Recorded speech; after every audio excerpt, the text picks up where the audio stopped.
आज भी स्कंद पुराण कहती है कि भगवान शंकर ने अन्नपूर्णा के दरवाजे पर पहुंचकर जब काशी में भिक्षा मांगी थी तो अन्नपूर्णा ने कहा था, ए शंकर, मैं उस गरीब से गरीब व्यक्ति का भी भंडार भर के रखूंगी, बस एक गलती नहीं होना चाहिए कि जहां भोजन बने उस स्थान पर बैठकर, उस स्थान पर खड़े होकर भोजन बनाते समय उस भंडार गृह में जूता नहीं होना चाहिए। तो मैं भर दूंगी भंडार। जिस प्लेटफॉर्म पर खड़े होकर माताएं भोजन बनाती, सब्जी बगाड़ती, वहीं पे हाथ में लेके चख लेते, हरिओ जगदम्बा, विचार तो करो। भले तुम भगवान को भोग नहीं लगा रही पर पति तो परमेश्वर है। भले तुम भगवान को भोग नहीं लगा रही पर पति तो परमेश्वर है। पति के लिए कहा परमेश्वर, मतलब भले भगवान की तुमने सेवा नहीं करी, भले अर्चना नहीं करी, भले पूजन नहीं करी, पर पति तो परमेश्वर है। सब में तो वही समय आए। घर में जो सास रहती है वो भी तो माँ है, जो पिता रहता है वो भी तो बद्रीनारायण है। मारा फिर क्यों कर भी बनाना है तो भी तुम्हारे घर में स्वाद नहीं रहेगा। और जिस मंदिर में, आश्रम में, भंडारे में जब तक भगवान का भोग नहीं लगता तब तक चखा नहीं जाता, चाहे नमक डला ना डला, मिर्ची डली ना डली, शक्कर डली ना डली, भंडारे के भोजन में जो मिला दिया आखिरी में फिर भगवान ने अगर पा लिया तब चखा गया कि अब भोजन में स्वाद है कि नहीं है। तो कभी अन्नकूट की जो सामग्री बनती है, सब्जी बनती है, राम भाजी बनती है, राम भाजा बनता है, मिक्स वेज सब्जी बनती है, भगवान के भंडारे की कद्दू की सब्जी बनती है, उसमें आप भले मिर्ची ना डली, नमक न डला, फिर भी घर में एक पूरी खाते होगे, वहां 4 मिनट का क्या होगा? क्यों? क्योंकि वहां अन्नपूर्णा स्वयं देने के लिए तैयार खड़ी है। और हमारे घर में तुम चक चक के बना रही, बेटे को दूध भी दे रही तो बोतल में से 2 बूंद टपका के पहले चक ले रही। बाहर चले जाओ, बाहर चख सकते हो, बाहर जाकर पाओ, फिर बच्चे के लिए दूध में शक्कर मिला लो। चाय बनाते हुए गैस के ऊपर चाय रखी है, मई उकल रही, मई से चाय की चन्नी से लेके फिर चख ली। कैसे आए वे अन्नपूर्णा, ये तो बताओ।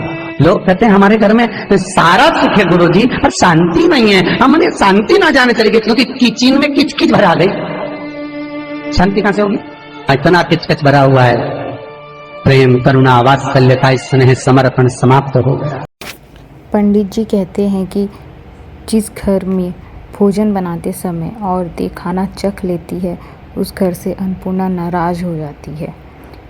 जैसे कि कभी भी भगवान के भंडारे में भोजन चखा नहीं जाता, उसी प्रकार हमें भी भोजन बनाते समय या वहाँ बैठकर भोजन को नहीं चखना चाहिए, मतलब जूठा नहीं करना चाहिए। इससे अन्नपूर्णा नाराज हो जाती है। पंडित जी कहते हैं जैसे भंडारे में जब तक भगवान को भोग नहीं लगता तब तक भोजन चखा नहीं जाता है, चाहे नमक डला हो ना डला हो, मिर्ची लगी हो ना लगी हो, जैसा भी खाना है वैसा ही भंडारे में खिलाया जाता है, उसे पहले चखा नहीं जाता। उसी प्रकार हमें घर में भी कभी भी खाना बनाते समय जूठा नहीं करना चाहिए। लड़की का विवाह नहीं हो रहा, बहुत हताश हो गए, परेशान हो गए, विवाह संबंध जमी नहीं रहा।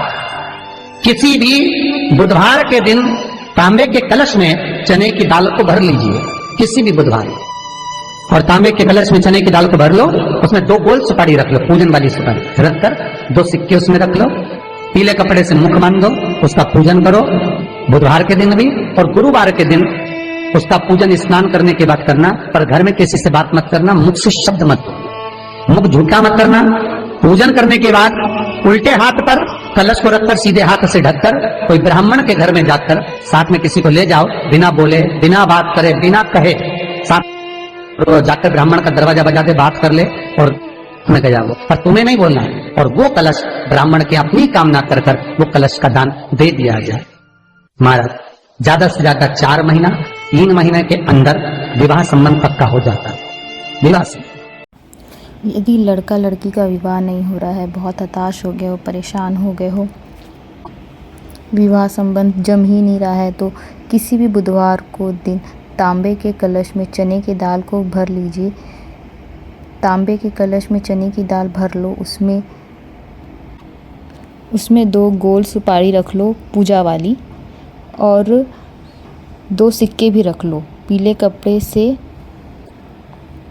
कपड़े से उसे मुख बांध दो और उसका पूजन करो। बुधवार के दिन और गुरुवार के दिन भी उसका पूजन करना। स्नान करने के बाद घर में किसी से भी बात मत करना, मुंह को जूठा भी मत करना, मुंह से कोई शब्द मत निकालना। भोजन करने के बाद उल्टे हाथ से कलश रखकर सीधे हाथ में ढककर कोई भी ब्राह्मण के घर में जाकर किसी को साथ ले जाओ। तुम मत बोलो, बिना बोले कहे किसी भी ब्राह्मण में दरवाजे में रखकर दान दे जाओ। उस कलश को अपनी कामना कर कर ब्राह्मण को उस कलश का दान दे दी जाओ। महाराज कहते हैं 4 से 5 महीने के अंदर विवाह पक्का जरूर हो जाएगा। हिंदू धर्म में चने की दाल को स्वर्ण दान भी करते हैं। जो व्यक्ति स्वर्ण दान नहीं कर पाता वो चने की दाल का दान कर देता है, तो स्वर्ण दान के बराबर मानने वाला। फिर निवेदन करा, चने की दाल का व्याख्यान वर्णन फिर किया गया।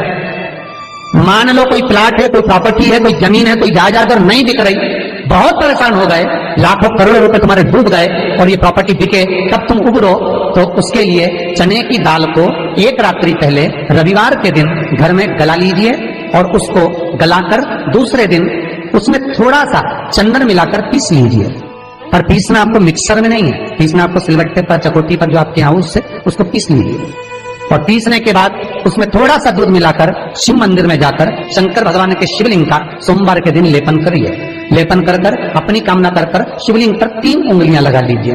अपनी कामना कर कर जो 3 उंगलियां आपने लगाई है, उंगली हटाते समय चंदन के लेपन को जो लगाया अपने चने की दाल का लेपन, स्वर्ण का लेपन, उसको हम कहते हैं स्वर्ण लेपन, उसको लेकर आ जाइए।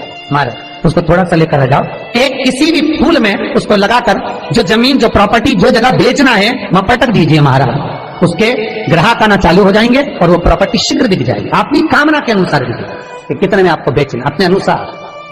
महाराज चने की दाल स्वर्ण दान के बराबर है। चने की दाल को सहज नहीं समझा जाता, गुरु भक्ति के लिए बहुत मूल है। माताएं कई बार पीले गुरुवार करती हैं या केले के पेड़ के नीचे पूजन करती है तो चने दाल समर्पित करती है। क्यों करती है? उसका भाव है स्वर्ण दान के लिए, वांछित फल की प्राप्ति के लिए, मनोकामना के लिए। जिस जमीन में फसल कम होती हो, जिस जमीन में प्रॉपर्टी के अंतर्गत कहीं लाभ नहीं मिल रहा हो, जो कई लोग जमीन की दलाली का काम करते हैं ना, जमीन में बेचवाते हैं, खरीदवाते हैं और कोई लाभ ही नहीं मिल रहा, कई दिनों निकाल दिए, साल निकाल दिए, कोई लाभ नहीं हुआ, तो निवेदन है शंकर भगवान के मंदिर में शिवलिंग पर 108 चने की दाल समर्पित करो।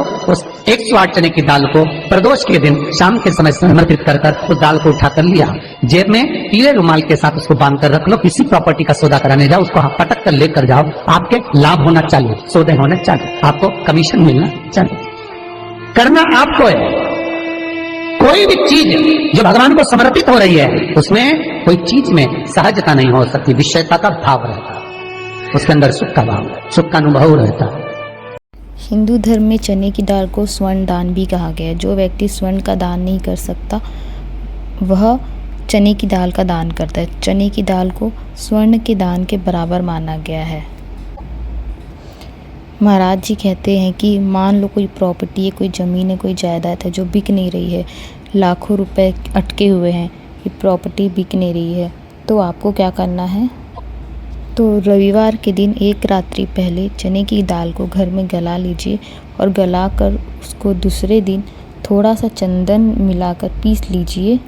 मिक्सी में नहीं पीसना है, सिलबट्टे चिकोटी होता है उसमें पीसना है। पीसने के बाद उसमें थोड़ा सा दूध मिलाकर शिव मंदिर में जाकर शंकर भगवान के शिवलिंग में सोमवार के दिन लेपन करिए। लेपन कर अपनी कामना करिए। शिवलिंग पर 3 उंगली लगा दीजिए और अपनी कामना कर दीजिए। जो अपने 3 उंगली से शंकर पर जो लेपन लगाया, स्वर्ण लेपन, चने की दाल के लेपन को स्वर्ण लेपन कहते हैं, उसको लगाकर आ जाइए।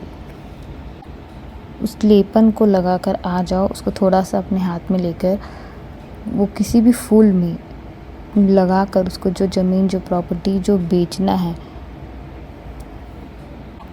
वहाँ जाकर रख दीजिए। देखिएगा दूसरे दिन से ही आपके यहाँ ग्राहक आना शुरू हो जाएंगे। जल्द से जल्द वो प्रॉपर्टी बिक जाएगी और आपकी कामना पूरी हो जाएगी। ऐसे ही प्रदीप मिश्रा पर के उपाय जानने के लिए वीडियो को ज़रूर लाइक कीजिए और अगर आप इस चैनल पर नए आए हैं तो चैनल को ज़रूर सब्सक्राइब कीजिए। हम डेली आपके लिए प्रदीप मिश्रा के उपाय लाते रहेंगे। ओम नमः शिवाय।